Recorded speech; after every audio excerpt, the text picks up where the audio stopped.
Hello guys, welcome back to my channel. Today is the day 16 of our computer vision series. The link of the playlist is in the description below, so make sure to check out the entire playlist. And if you guys have made it this far into my playlist, then congratulations, you guys have access to some premium content on YouTube. Just kidding, never mind. Just pretend that I never said that. Okay, in the previous video we saw how we can move our cursor using our index finger. That was the first part of our Virtual Master mini series, and today is the second part. And in this one we are going to see how we can create a click using our fingers, using our thumb as well as index finger. So when we move our thumb and our index fingers close together, that is when the cursor is going to know that I have to click now. Okay, and in the next part we're going to see how we can scroll using our fingers as well. So without further ado, let's first see how this works. Okay, so hello guys, this is my hands. My index finger is represented by a green circle and my thumb is represented by a red circle over here. And if I move my index finger and my thumb close together, then it's going to click actually. So let's try to minimize this window by going over here. Okay, so my index finger is the one that's controlling the mouse. My thumb is not controlling the cursor. It's not controlling the cursor, okay? My index finger is doing that. So I'm gonna move my cursor over here, and then I'm going to move them together to minimize my screen. Okay, oh, I accidentally enlarged it. Let's just minimize it.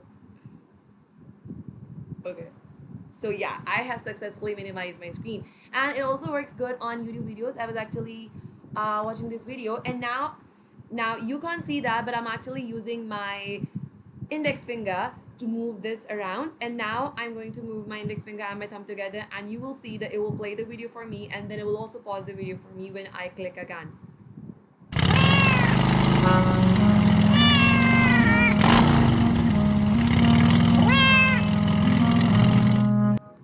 And now I paused my video using my fingers, so that's kind of cool. You can actually use it for this purpose as well, because who does not watch YouTube these days? Okay guys, now that we have seen how the program actually works, we are gonna hop on to our VS Code again, and we're gonna see how to code that. If you guys have not watched my previous video, I highly recommend that you guys go and watch that video, because this code that you see over here is from my previous video. And I will run this code again and I will show you what this code is actually doing before moving forward to the click part. Okay.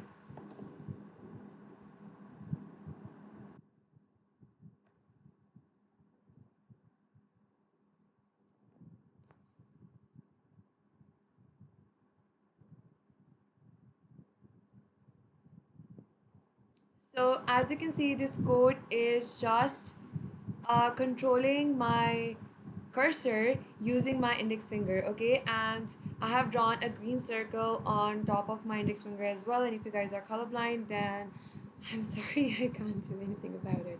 Okay, so this is exactly what my code is doing, and I've explained this code in my previous two videos. So if you guys have not watched it, I highly recommend that you guys go and watch it. I will briefly explain the code today as well. Okay, so before that, let's first see the installations. We have to use OpenCV, we have to use MediaPipe as well as PyOT GUI. So if you guys have not installed this, you guys can copy this line and write that in your terminal, and it will be installed for you guys. Okay, so I have successfully installed these, so I'm not going to do that right now.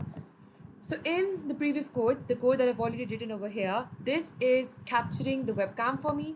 Okay, it's using the hands model from the MediaPipe to detect the hands for me. Okay, and then it's using the draw landmarks function from the MediaPipe to draw the landmarks as well as the hand connections. Okay, and then what we are doing over here is we are detecting the index finger landmark. Now I showed you guys this image yesterday that eighth landmark is the one that represents the index fingertip. So we have successfully read that, and we have then converted the index finger coordinates, index finger normalized coordinates into the camera coordinates, so that we can draw a circle on top of our index finger. And then we have converted the index finger landmark coordinates into the screen coordinates, screen pixels, so that we can move the cursor on the screen, and then we just smoothened our movement a little bit, and then we just visualize the image. If you guys have perfectly understood my previous video, this video is going to be a piece of cake for you guys, because the things that we're about to do in this one, are just repetitive. Okay, we have already discussed this in detail in the previous video. So now the first thing that we have to do if we want to create a click motion is to detect the thumb as well, because previously we are just detecting our index finger. Okay, but now we have to detect the thumb as well if we want to create the click effect. And if you guys go to this documentation again, you're going to see that your thumb is represented, the thumb tip is represented by the landmark number 4. Okay, so coming back to the code, this was the code, right? So over here I have written that index finger is equal to hand landmarks dot landmark 8. Okay, so I'm just going to write the same line of code, but this time for a thumb. Okay, so I'm going to call that as thumb. I'm going to say hand landmarks dot landmark, and instead of 8 I'm going to access 4 this time, because fourth is the one that is representing my thumb tip. Okay, now over here what I did was I converted my index finger landmarks into my camera pixels. Okay, over here width and height are the width and height of my camera, of my webcam, right? So I multiplied the x and y values of my index finger, the x and y coordinates of my index finger, with the width and height of my webcam to convert my index finger coordinates into my camera pixels. This is the same step that I'm going to do, but this time for the thumb. Okay, so over here I call them as ix and iy because I stands for index finger. So for the thumb, I'm going to call them as tx and ty, and I'm just going to repeat the same process. I'm going to say thumb dot x into width and thumb dot y into the height. Okay, nothing is new. Now over here we were drawing a circle on top of our index finger using the new coordinates that we received, using the camera pixel coordinates that we had, ix and iy. We are just going to repeat the same step for our thumb as well if we want to draw a circle on our thumb.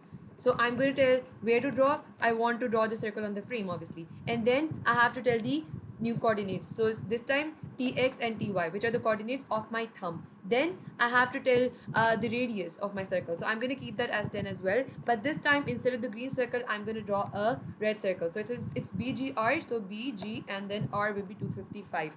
And since I want my circle to be completely filled, so I will write -1 over here. Again, nothing new is happening over here. Okay. Okay, now this code was for the movement of the cursor, so we are not going to touch that code at all, right?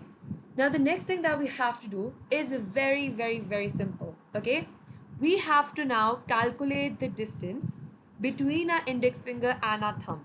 Okay, because if that distance is very less, if that means that your thumb and index fingers are close, and that is when we have to create a click, that is when we have to click, right? That is when we have to click the cursor. So for that we need to calculate the distance between our thumb and our index finger. Okay, so these are the thumb coordinates and these are the index finger coordinates. Okay, I'm going to use a library which is called as math. I'm going to import math so that I can calculate the straight line distance between these two coordinates. Okay, and over here I'm going to calculate my distance. Okay, I'm going to use my math function which is called as math.hypot. Okay, this is going to calculate the straight line distance, okay, between the points that I tell it to. Okay, so I'm going to pass the difference between the 2 points. So I'm going to say tx minus ix, okay, and then a comma, and then I'm going to say ty minus iy. So over here, tx and ty are the x and y coordinates of my thumb, and ix and iy are the coordinates of my index finger. And this is going to calculate the straight line distance for me, the straight line distance between these points for me. So over here, I'm going to save this answer in a distance variable. So we have now successfully calculated the distance between the thumb and the index finger. Now we just have to create that click effect, okay? We just have to click the cursor. So now we are going to write a condition that says that if the distance is less than 40, now 40 over here are the pixels, and 40 pixels is actually a very less value. So saying that if the distance is less than 40 means if the thumb and the index are very close to each other. And how do we click the cursor? Again, we are going to use the PyAuto library, okay, and it has a function which is called as click. Okay, just like for moving the cursor we had the move to function, for clicking we have the click function, so we are just going to use that. Okay, and then this step is also important, the step that I'm about to do over here, which is to use the function which is called as sleep and pass a value, a small value like 0.2 seconds over here. Now for example, you are moving your thumb and your index finger together because you want to create the click effect, but you hold your index finger and your thumb together for some time. Now, in that case, if you don't write this sleep function, what it's going to do is it's going to spam click, okay, and your cursor will be out of control. Okay, so to avoid doing that, you you put your cursor to sleep for 0.2 seconds. Okay, so even if you're holding your thumb or your index finger for some time, it's going to ignore that. Okay, so you can easily and safely move your index finger and your thumb away if you don't want to click. Okay, so that was pretty much it, and see how easy it was. We just added a few lines of code to our previous code, and now we have another functionality added. So let's run it and see if this is working or not. Okay, so this is my hand, guys, and the cursor is moving perfectly, and my thumb is represented by a red circle, and now I'm gonna see if the click thing is working perfectly or not. So what I'm gonna do is I'm gonna go here to the top and try to close this window and see if that works. So click. Okay, so yeah, that worked perfectly, and you can see I can move my cursor by moving it at different positions and then moving my thumb and my index finger close together. So this code is actually perfectly working for us. So that was all for today, guys. I hope you guys enjoyed the video. In the next lecture, we'll see how we can scroll using our hands as well. So stay tuned for the next one and see you in the next one. Bye bye.